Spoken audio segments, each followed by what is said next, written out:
May the Holy Trinity be with all of you on this day.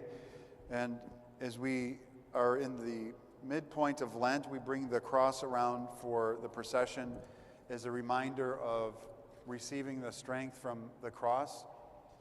And as I sent out a sermon the other day, I always reflect on this day of the words of one of my fellow clergymen who was my boss at one point in time in the mid-90s, Father Byron, who would always say in his bold and booming voice, "No cross, no crown."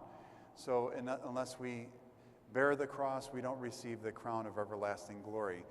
So I encourage you on this day, for those of you who are home, to cross yourselves when you eat, cross yourselves when you say your prayers. If you have a cross at home that goes around your neck and you're not wearing it, put it on.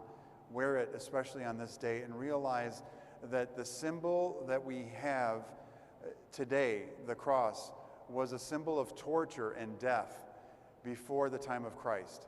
Now it is the symbol of hope, the symbol of life, and the liberating grace that comes from Christ raising from the dead, but using a tree, using wood, the original source of sin, the tree that was Adam and Eve that they sinned from, using that same material, the wood from a tree, to change the symbol of death into the symbol of life.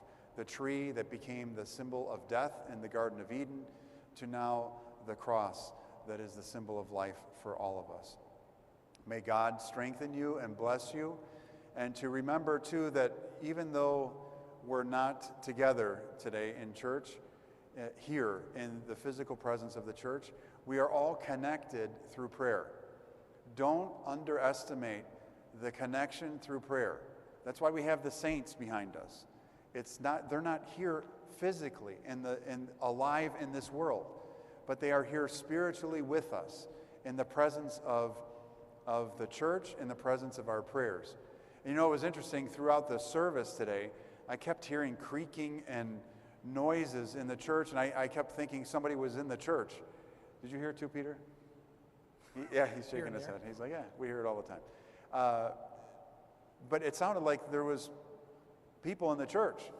But then I'm reminded, and we should all be reminded, that the saints are here praying with us, that the angels are here with us. The prayer for the small entrance, as I come out with the gospel and hold it, the prayer for that says, "Master, let the angels enter with me